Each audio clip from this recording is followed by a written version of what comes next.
Ask Me How I Know show. I'm your host, Julie Holly, and I'm so excited you're here. Ask Me How I Know is the only podcast in the multifamily niche replicating what takes place outside the walls of a seminar. Remember when we used to get together like that? This is like the lobby where honest, unscripted conversations take place and transformation happens. We'll talk about practical problem solving in the multifamily niche as well as overcoming mental roadblocks. This episode is brought to you by Three Keys Investments. Three Keys Investments is dedicated to helping people like you, you, enter the multifamily investment space to build passive income and legacy wealth. If you haven't already subscribed and reviewed Ask Me How I Know, I'd be honored if you did. Thanks so much for joining me today, and now for our featured guest. Hey guys, welcome back to Ask Me How I Know. Today I am joined by the awesome Tim, and I am grateful to have your expertise on Ask Me How I Know today. Well, I'm super honored to be here, and I mean, the conversation that we've been having so far is getting me fired up for what's to come, so let's do this. It's going to be fantastic. I'm always a little bit sad that I don't publish and share the pre-conversation with everyone, because it's always so much fun. You should do a cut. You should literally just take every single, make a blooper reel, but it's not bloopers. It's actual valuable content. Oh my gosh. It's so amazing. Yeah. Here are more gems, but we'll totally mine up some other gems along the way. Yeah. One thing that we were talking about that you and I are very passionate about, and I just have to go there because I love it, but that is mindset. Yeah. Man, I'm curious if there's a difference with how you grew up in your mindset, how you were raised, and if was it the same as it is now, or was there a switch that went off? Was there a life change? Tell me about how your mindset I can't talk today. Your mindset has shifted over the years. Definitely nowhere near the same. Grew up with the basic, my mom just super savvy with money, but knows how to save money than generate income. She was a teacher, and she somehow had this very nice home. My brother and sister, we had a very nice home in a very nice suburban neighborhood. But it's because she knew how to save so well. And we had everything we ever wanted, but it was a scarcity mindseted, and work your butt off for whatever you want, so I learned so many great things from my mom, but it was from a scarcity position. And the switch was kind of flipped when I was on a deployment in 2014, and I was actually finishing my degree on that deployment, and then I knew I was going to be done. So I brought a stack of books with me, and they were mostly all related to wealth and building financial freedom and all that stuff.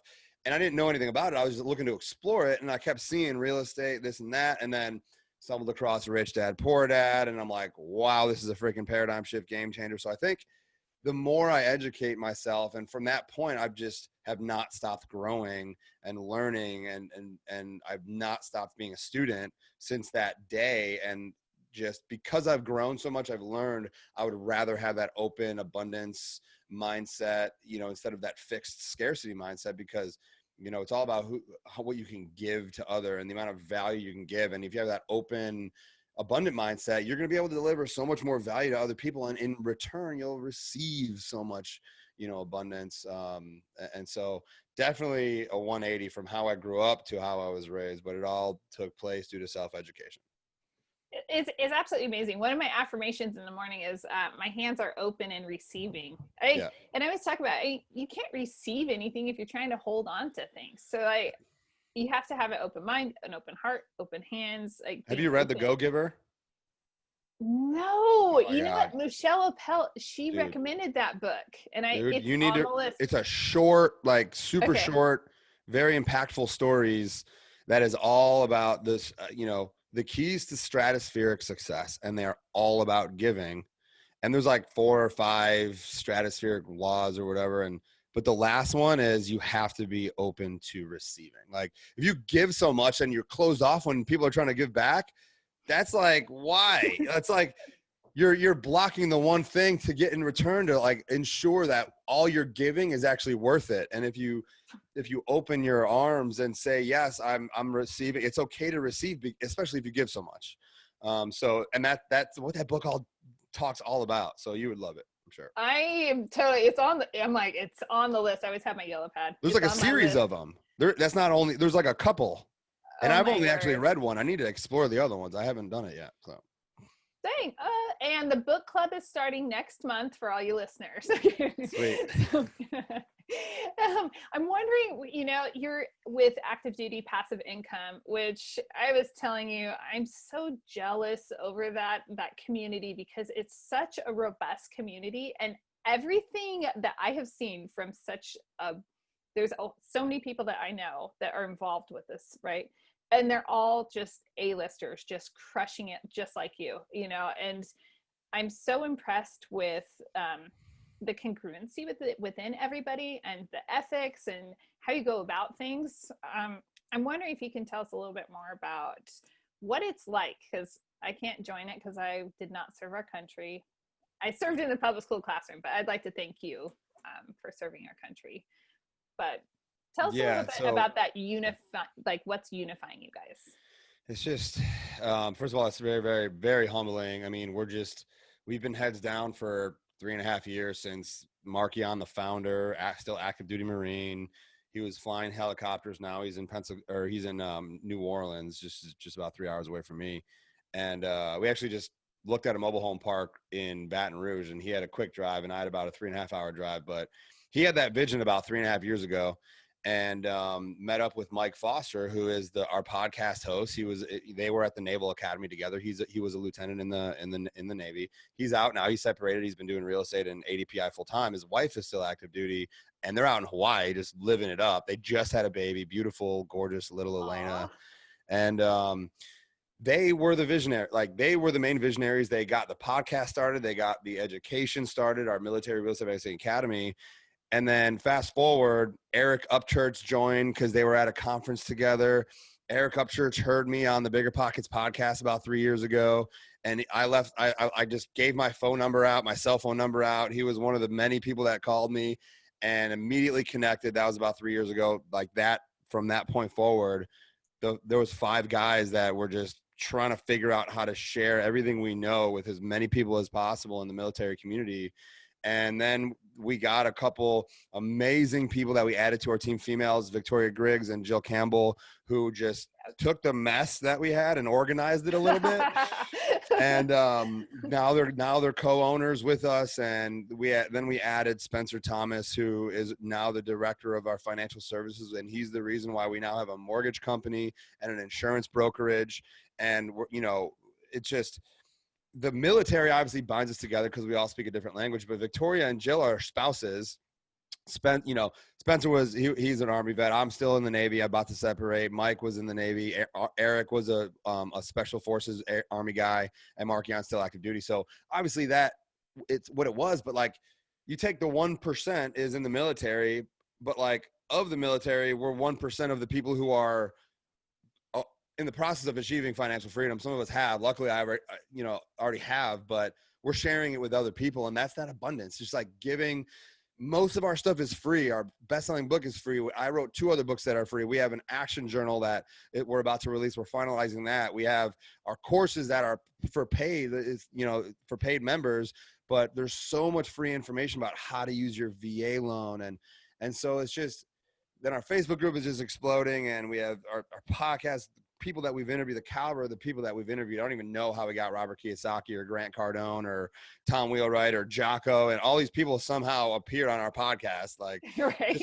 because we're giving so much and we're just connecting with people and sharing information. It comes back at you, man. It really does. So does that answer your question? It does. And it comes back tenfold. It's not just like you put something out there and it's going to come back. It's like, okay, it's going to come back in powerful snowballish ways. And maybe not even in the same media that you used. So you might put dollars out there, but you might get something completely different, and it's exactly what somebody needs. It's so amazing. It's value in whatever way, whether it's currency, it's usually a form of currency, and people see all different things as a form of currency. Most people think of money when they hear currency, but you also think how valuable content is, and like the real nuggets that help people propel forward. And even like a 5-minute YouTube video or the Bible or a podcast, that is a form of currency, because that literally could change your life and improve your life in multiple facets of your life. And that's why I love mindset, and all that stuff is so important, growing and learning,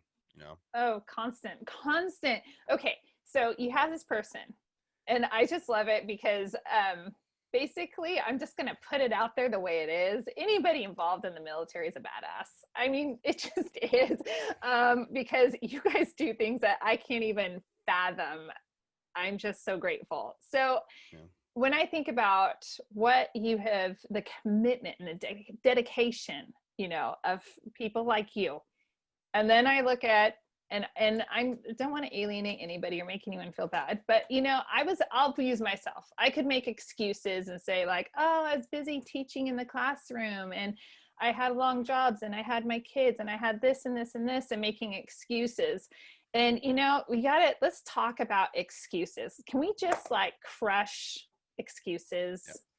All they're lies that we have told ourselves for whatever reason. A lot of it comes from the exterior, what we talked about earlier, how we're programmed through our school system. Scarcity, we're convinced that we're not smart enough or capable enough to build our own wealth and create our own economy and be our own bank. Because the government wants you to conform, and the school system wants you to conform and just listen and do what you're told, and then go be a really good employee and work for somebody else and depend on somebody else, an institution, a corporation, the government.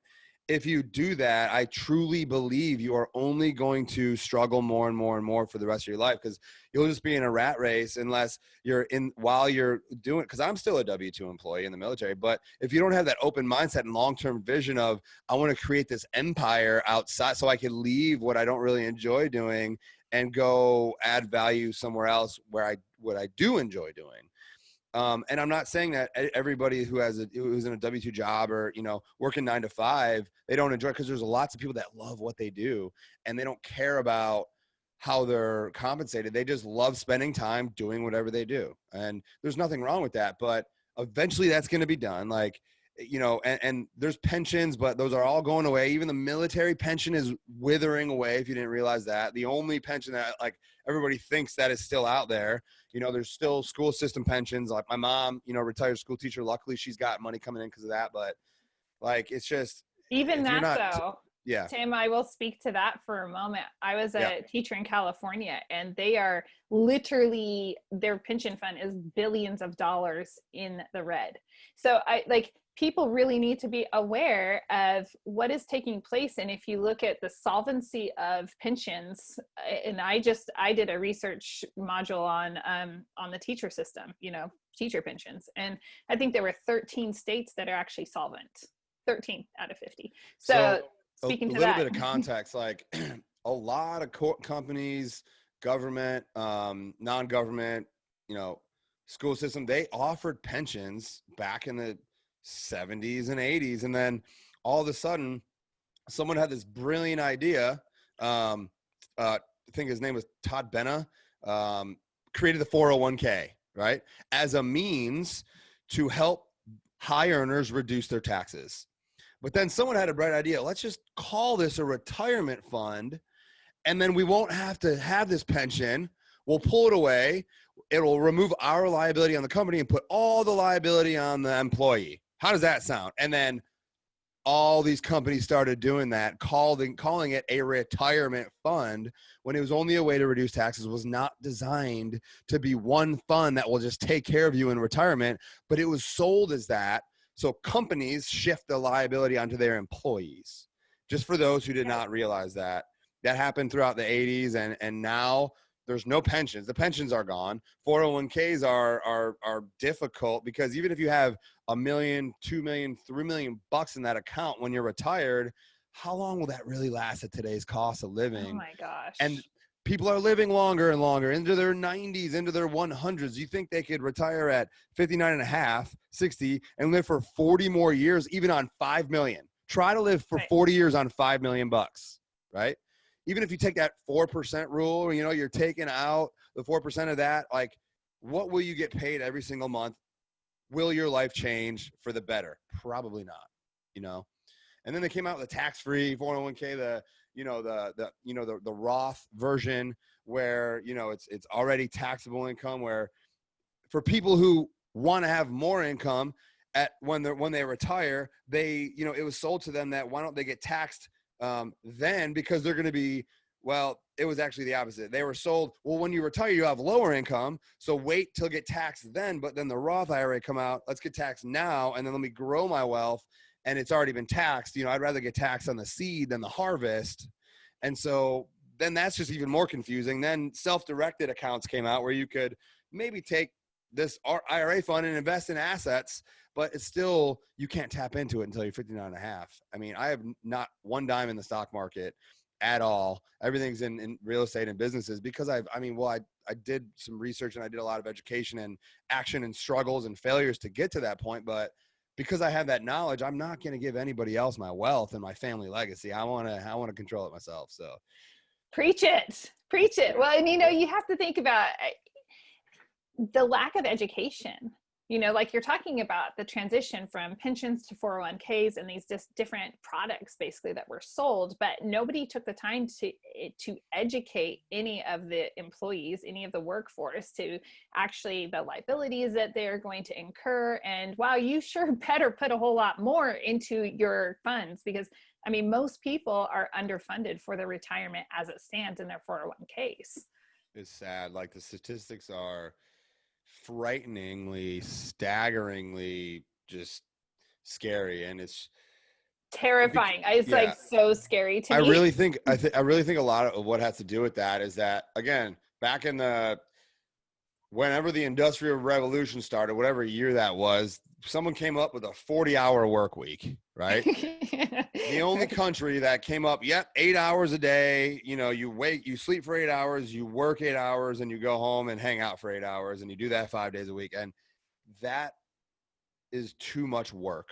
That really is not enough time for the more important things, like spending time with your family, taking care of yourself, learning about things like money and things that could benefit you and your family in the long run. But we're all freaking working our butts off. Then you get in this rat race and you're just trying to climb the corporate ladder, and then you turn into 10-hour days and 12-hour days. The higher you go up in rank, and you literally there's not enough time in a 24-hour period to sit back, reflect, and learn about these things so you can get out of that rat race, unless you make that time. And people have families, and people want to enjoy their time with their families. They don't want to go to an 8, 10, 12-hour day and then go read and research and do all these things that you need to do to become financially free, because they have other obligations, right?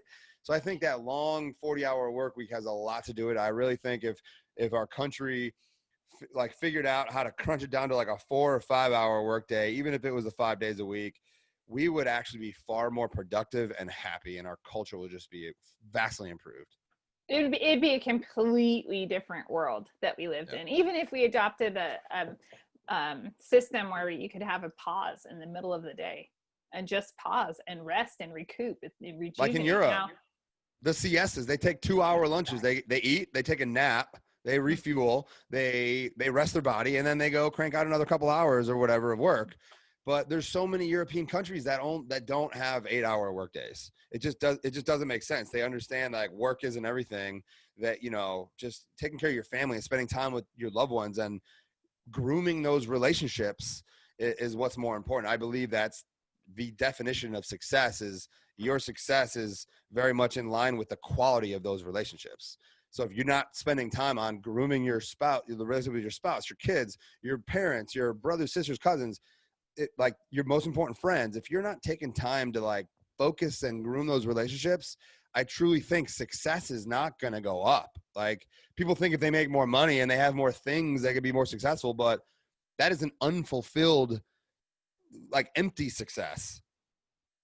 The real success is the quality of the people that you spend time with, and who you can't enjoy all these nice things, these homes and cars and vacations, if you don't have friends and family to enjoy them with. What are you going to do on your own by yourself? Like, we talked about, we'll just go wherever this goes, but all of this conversation, it's a philosophical conversation my husband and I have back and forth. And it's that concept of like, everybody is, Americans are overworked, and then even if they don't want to have, keep up with the Joneses, they're just trying to keep up with their own life. And if they have kids, they're trying to run them around and do all these things. And they're just feeling, like they're caught on that hamster wheel. And it's just that it's a system and it's so broken, but people can break it, and people do break it.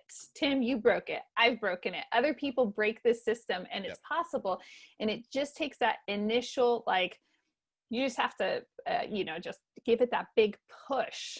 What would you say? What was that big push for you? What sent you over the edge that you're like, just moved the wall in your life? Yeah.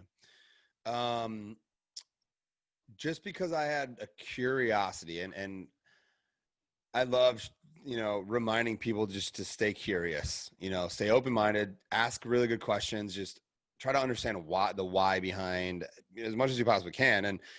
And because my mom, it was really good with money and we had very nice things, but there was something off. I'm like, but I don't want to have to say no to my kids. If we want to go on a lavish vacation, like one year and around the world, I don't want money to be the reason why I have to say no. And so I was like, well, how could I, understand more about money, and what do rich people and people who are wealthy and earn financial freedom, what do they do? And then I started reading more, and the more I read, the more I realized I can do this. Anybody has the ability to, you're going to be the only one that stops you from achieving anything you want, especially financial freedom. Right. And so I luckily was just handed books, and I just explored podcasts, and I educated myself on very basic fundamentals that helped me understand I can do this. Then once I had that, I just started diving into consuming everything I could, specifically about real estate, all the different ways you can make money and generate income in real estate, all the different asset classes, the legalities, how taxes are affected when you own and control and provide real estate and provide housing. And the more I learned about how real estate could just create wealth for anybody, whether, it doesn't matter who you are or what color your skin is or how old you are, anybody can build massive wealth in real estate. And I'm like, so I learned that, and I just started doing it while I was active duty. And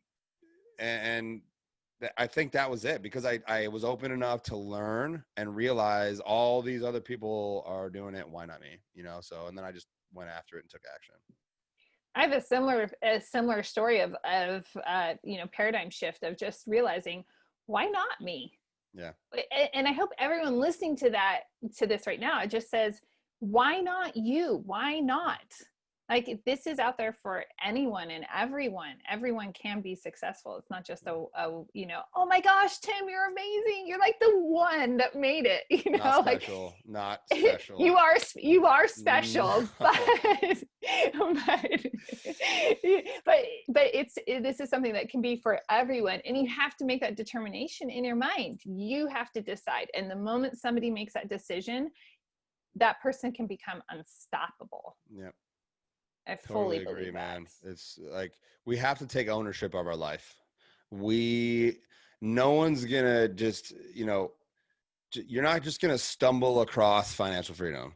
You're not just gonna stumble across freaking a lottery jackpot. You're not just gonna stumble across an inheritance. I mean, you might, but the people that just hope that something they receive something, very, very unlikely will actually receive it. And some people, it's hard for people to conceptualize that they can do it, and it's so far, you have to be able to visually, literally see it in order to start going after. Well, you don't have to, but that's one way I do. I visualize us and where my family, where my business partners are, what we're doing, how many people we're helping.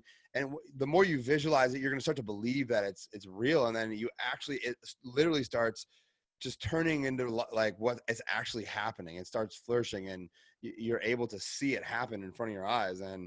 But I don't want to blame each individual because of our school system and literally how we are programmed like robots to do certain things. And I don't know why I was a person who was able to see above and beyond that. I was just just uncomfortable. I feel like I didn't have enough control. And you have to be able to, take ownership and control of your financial freedom and your financial destiny and your family's legacy. Otherwise, somebody else is in control of it, and they don't really care about you and your financial legacy. And I'm talking about financial advisors, like what I call joker brokers who are salesmen, not they're so many like people take their whole financial legacy, give it to these people. They only care about what goes into their pocket. So they put your whole financial future into assets and brokerage accounts that make them the most money, not what make you the most money. Preach it. I mean, know. and I'm saying not all financial advisors are like that. There are some who actually have a fiduciary. The registered investment advisors, RIAs, are actually credentialed where they have a fiduciary, meaning they legally have to look at your financial future before they consider how much money they make. So that is, if just all I'm saying is, if you have a financial advisor, how do they get paid? What kind of fees are they charging you? And if they're telling you, oh, you're going to make 8% because of this, explain that to me. And is that adjusted for taxes, for fees, and for inflation? Usually it's not. Usually it's before taxes and fees and inflation. Right. Then, oh, great, 8%, 10%. Cool. Well, factor in inflation and taxes and fees that you're paying. It's going to be close to the rate of inflation, which is between 2 and 3%. And I just want to push out that awareness. If you have a financial advisor, regardless of who you are, please make sure you know how your advisor gets paid, what kind of taxes you're paying, and what kind of fees you're paying. And if you're content with that, after you have that information, if you're content with it, you're good. Like, it doesn't matter. That's cool. But if you're not, then do something about it. That's right. Take action. I am so with you on that. We pulled money out of the stocks and put it into, we are in control of it ourselves. And there's a lot of responsibility that comes with that, and a lot of self-discipline, and you do have to understand, but nobody is going to care about you more than you. Like, no one's going to be more invested in your future than you. And so having that control says, I'm caring for myself, and I'm caring for the legacy that I'm going to leave behind. And you don't have to have kids to leave a legacy behind. Like, there are some people that do not have their own children, but you have a legacy that you can leave to nonprofits, to other organizations. Like, you do have something. When you're gone, and you will be gone, you leave something behind. What are you going to leave behind? I mean, just to drive it home for anybody, go just do a quick Google search to find like the most successful people that the Warren Buffetts, the freaking, the Steve Jobs, the Bill Gates, and look at how their philanthropic activities, how much they give every single year, especially to foreign countries that are nowhere near as privileged as we are, and the things that we have, right? Millions of dollars are given to other countries to try to help them. And if you're not giving at least 10% of everything you earn, just consider it, because that's giving more you're only going to receive more, not just from a tangible standpoint, just from an internal, you giving more, you're going to feel so much better, that you're doing something of value for other people. And do you ever feel like, just as we make contributions, it feels like the money doesn't control me anymore. There's some weird relationship, and I haven't actually really explored that. I don't know if you've contemplated that at all. Just basically, just to, are you saying like going a little deeper from what we were just talking about in terms of like what happens when you give? Yeah, that psychological component. It's like, for me, when I do that, and we do that, we do that all the time, and it's a matter of, I don't know, I do that, and it makes me feel free. Yeah, there's a freedom that comes to know it's passing through me, and it comes to me, it passes through me, reaches other people, and it's powerful good, and it just keeps coming. That freedom is the one way to describe it, and that one word is what has driven me more than anything else. Freedom of time, mostly, and obviously financial freedom, but the reason why I want financial freedom is because it's freedom of time. And time is the only thing you can't get back. The only thing you can't get back. And, if you are in control of your money, you could also get to the point where you're in control of your time. And Mhm. the vast majority of people who earn financial freedom are far more giving because they're so much more content and they have more time to do the things that they need to do, take care of their family, take care of business, and they'll still have spare time. And they're like, well, I have everything that I will ever need. So let me go give my time, my energy, my money, my knowledge to others who, I could potentially change their life, And again, that's another thing to Google. Like people who earn financial freedom just give more than anybody else because they have the time and money to do so. Yeah, this is hilarious. It's funny to me at least. I'm picturing like a little, cartoon mouse or something that's kind of like, put a finger into the little electrical outlet and it's all, Yep. and I think that that's like how most people in our country are right now. They're just like so fried and frazzled and just like their feelers are up and they're just, everything is so sensitive. But like you're saying, when you have systems in place, when you have control of your life, there's that calmness that comes with it. You have to create your own economy. And I think a lot of people who are feeling like that are relying on one company. So they have one Right. income stream and they're relying on the government for healthcare and knowledge and news information. And the news, that's the media is just like, we can talk about how terrible uh, news and media outlets are for days. But I think those people who are the most frightened are because they rely so heavily on someone else. They rely so heavily on our government to take care of them. And they rely so heavily on our healthcare system. And they rely so heavily on the company that they work for. And a lot of them lost their jobs, which is so sad. And because they thought they're doing the right thing, but you have one stream of income, you're taking way more of a risk than if you have 10, 20, 30 streams of income coming in, even if they're drips, yeah. it's still revenue that you have control of, that you established. And a market crash is not going to affect your streams of income. But then all those people who have one stream of income, a lot of them have all their eggs in a 401k, IRA. They don't own any assets that produce income so they are the most worried and fearful. And so many of them have families and so many of them are like nearing retirement age and they're like, don't know what to do. They thought this whole time they were doing the right thing, but like this COVID pandemic, I think it will either make you or break you. And it should be a wake up call for everybody, whether it has made you or broken you. It should be a wake-up call to convince you to either continue to do what you're doing or change. This is a moment of opportunity. The whole pandemic just opened the floodgates to Totally, opportunity. And man. you know what? Sometimes you got to get knocked down in order to realize, oh, wait, I need to get some stuff in line. And so, Failure is part of success. For whoever doesn't know that, it's stepping stones to get to that point. It's not like one failure is going to shut you down. Oh no, I'm no good. I'll never be able to do this.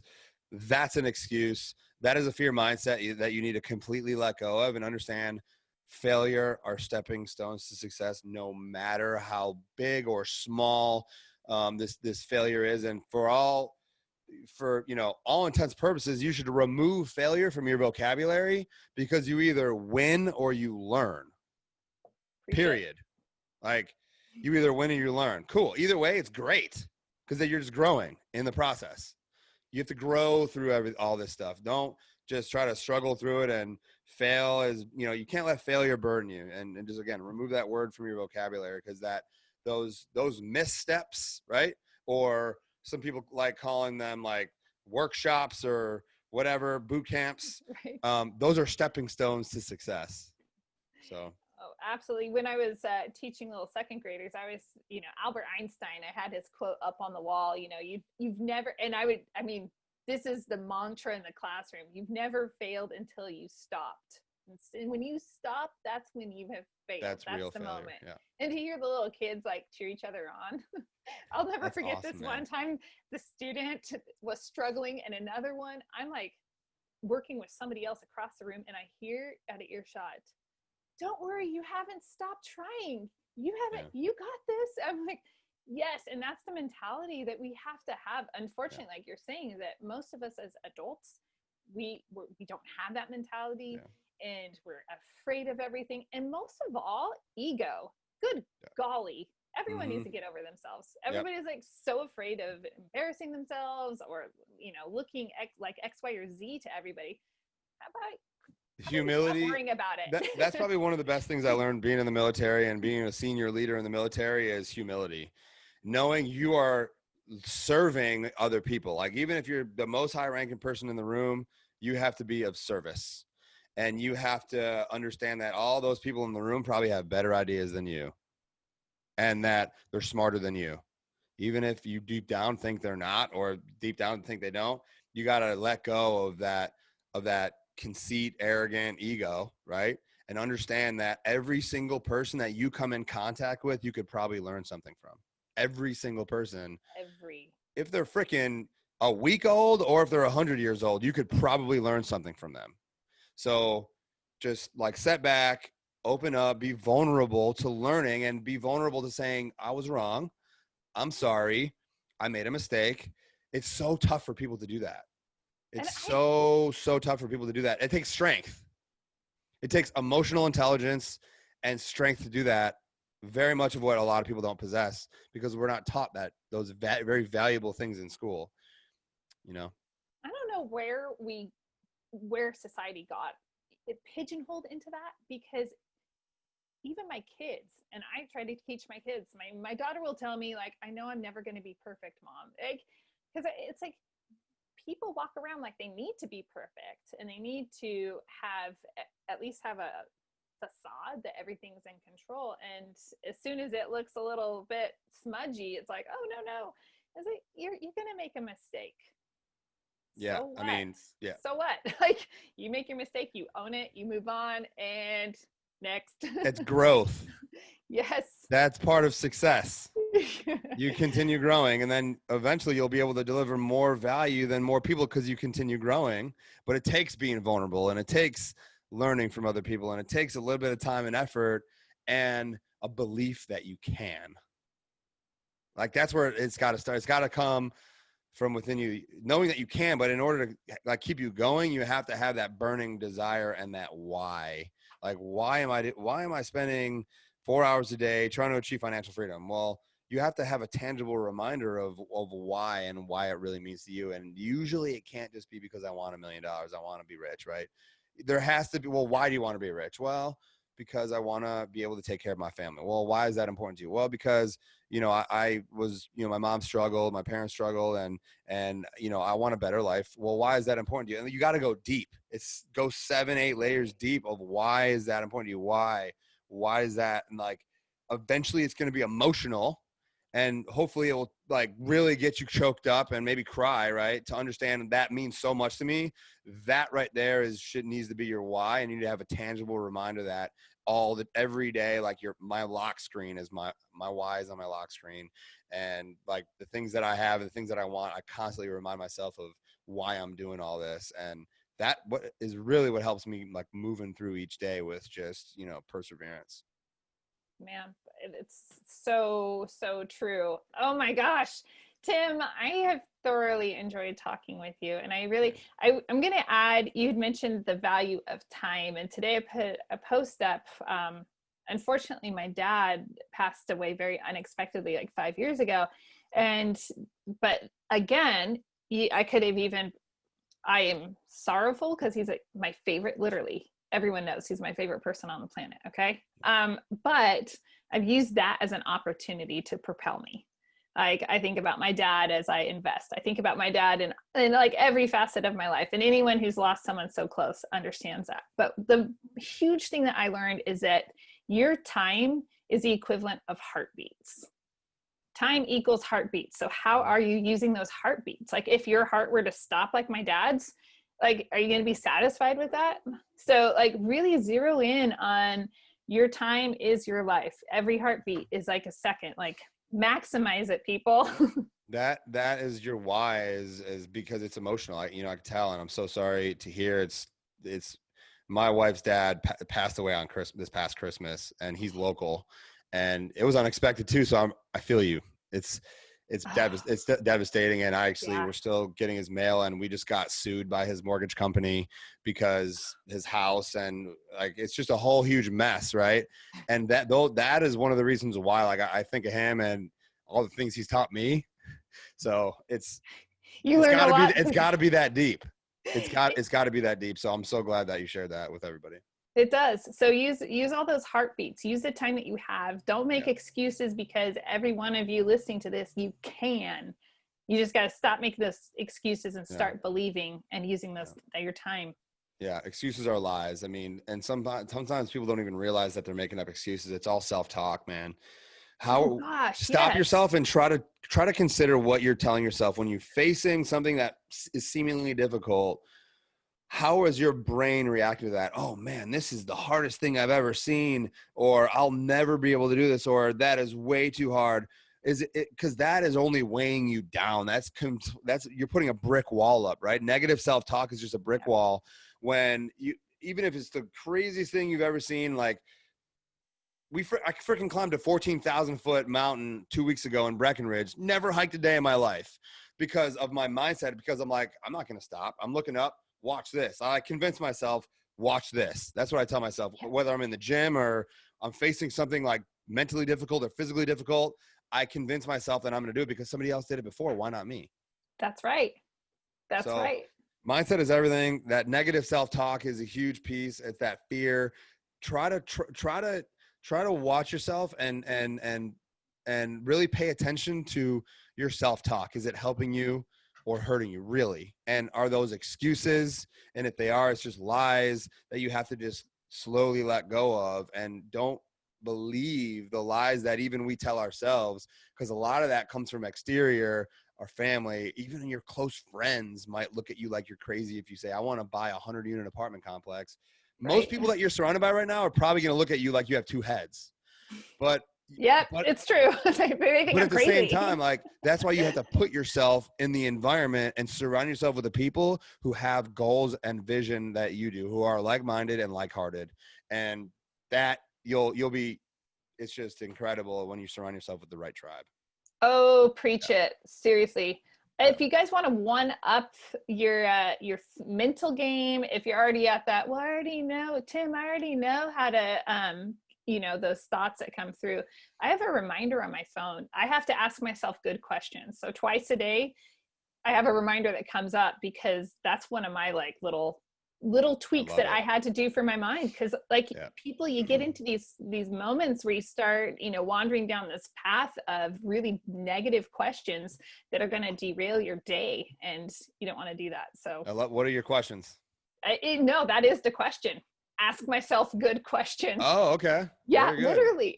I have to keep things super simple. What are the questions that you usually ask yourself?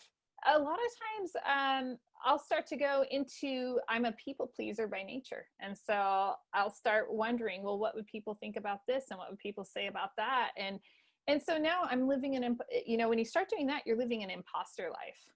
Yeah, so whose life do you want to live? I want to live Julie Holly's life. I don't want to live what people perceive as Julie Holly. I want to live my life. I get it one time. And so that's where that question really helps me. And so oftentimes I reframe it and say, like, okay, who are you trying to please here? Yeah. I'm at that point. Like, let's identify what's holding you back on this. And I just thought of this amazing quote that it didn't come from the Bible, but it was a scripture, I believe. And it was something along the lines of, don't set yourself on fire to keep others warm. Oh. And that tells me, like, a lot of times you do want to please other people, and you want to, like, if someone else is like, screaming like, I can't do this. Like, why would you go run into that fire just to help them? Like, obviously if it's like your family or your close friends, you want to help them out. But if it's like, if people are just asking so much from you and asking, and they're struggling and they're kind of putting it on you, don't set yourself on fire to keep them warm. That was an inspiring quote that I recently, over the last few months or whatever, I stumbled across, and what you just said kind of just triggered that and reminded me of that. So that's super powerful though, because Yeah. a lot of times we start, and again, people pleaser, but you can start Yeah. just owning other people's messes. No, Yeah, you man. know what? Own your own stuff. You got this. Don't bring me, this is a great thing I learned as a leader too. And for people, regardless of who you are, you have to, the better leader you are, the more successful you'll be. Like just straight up, whether you're leading your family or you're leading your freaking self to get your goals, or you're leading a whole like troop of 100 sailors or Marines, whatever you're doing, leadership is just really, really, really important. And there's so many, like the minute I realized like, look, I have to, like, leading is actually something that'll take you to success. It's really, really difficult to enjoy success, really achieve success on your own. Cause there's really no such thing. I don't like when people say I'm a self-made millionaire, that's complete bull crap. Right. Right. And well, somebody either helped you get there, or you like created a team and you guys all did it together. Very rarely is one person able to achieve massive success completely on their own without the help of somebody else, even like parents, mentors, books that they read that other people wrote. Right. So you gotta give credit where credit is due to other people. And as a leader, you have to be able to help other people shine and put other people in, one of the best things I learned, don't bring me a problem. You just bring me a solution, because you can't, Yes. you can't bring problems to people who are your leaders. Never bring your leaders problems. If you have a problem, come up with some solutions and then maybe present those solutions to your leaders. That's 10 times better. Cause then a good leader will be like, well, which one do you think is better? And then you're going to make that decision on your own. The best, some leaders might be, well, I think that is better, but the best leaders are going to empower their junior people, whoever that is, or your coworkers, to make those critical decisions on their own. So leadership 101, don't bring problems to your, seniors, just bring solutions. But I'm glad we talked that out, because that's all I wanted to say. And then we started talking about other stuff, but there's so many good leadership books out there where you could learn, but you can't really learn about leadership until you start leading and struggle and fail a little bit. Then understand it's part of the process, and then you just keep going and you'll get better and better and better. And then you'll start your own little tribe and follower. And you want to be an influencer. There's so many people that want to be influencers today on social media. That's leading. You're leading when you're influencing. Absolutely leading. Right? So you have to use your influence for great good. Yeah. I think people are really out of touch, with the social media world, particularly, of you are influencing people, whether you realize it or not. And so be aware of what you're posting, be aware of what you're putting out there for others, because you will have an influence, like it or not. If you have one friend on Facebook or whatever social media platform you're on, you're going to influence that person. Yep. Absolutely. Super important. Love it. Yep. Well, Tim, do you have any parting words that you'd like, or any ways you'd like people to reach? Do you want to give your phone number out and have a million calls? I'm totally kidding, because of what you said earlier. No, I mean, I've been on 50 more podcasts in the last couple of years, and every single one I gave up my cell phone number. And that's because usually the people who call are the people I like talking to, because they're action takers. They're like, well, this dude, he actually sounds, I'm resonating with some of this stuff, and maybe he could help me. And if the person that makes that decision to reach out for just a simple, 15, 20-minute phone call that could really ignite and change their life and change the trajectory of their future, I don't mind talking to those people. It fires me up to understand there's other people out there that want to win, and other people out there that want to change the world, and I'm willing to help you do that. By all means, write my number down. Just shoot me a text and we'll hop on a call anytime you want. If you got something out of this, if you want to chat, I'll just give you, we'll hop on a call and we'll just see where it goes. So 847, there's the area code, 910-9161. You could also just connect with me on Facebook, Tim Kelly, and then LinkedIn at the Timothy Kelly, Instagram at the Timothy Kelly. You can shoot me an email at thetimothykelly@gmail.com. My website, thetimothykelly.com. So, but most of my social media time is either on LinkedIn, because people are missing out on the power of LinkedIn. I love LinkedIn. Yeah, I'm on LinkedIn more than any other platform, and Facebook, of course. And we have a group, obviously a big Facebook group of 15,000 members. But I also lead and moderate specifically the military multifamily academy and mastermind group. I spend most of my time in that, some of my time in the big group. So I rarely just browse through my feed and look at other people's stuff, because I don't know, I'm just not that Because interested ain't in nobody that. got time for that.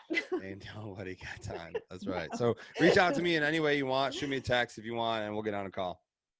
Awesome. Thank you so much, Tim. Enjoy the rest of your day. Yeah. Thanks again for having me. It was I'm very appreciative of that. Have a great one. Thanks so much for joining me for another episode of Ask Me How I Know. This episode was brought to you by 3 Keys Investments. They are dedicated to helping people like you, you, my awesome listeners, develop passive income and legacy wealth through multifamily investing. Feel free to check out their website, 3keysinvestments.com, to see if there's an offering that will help your portfolio grow and meet all of your needs. If you haven't already rated, reviewed, subscribed, liked, all of those bells and whistles, I would be absolutely honored if you would do that for Ask Me How I Know. Thanks again, and go make it a great day.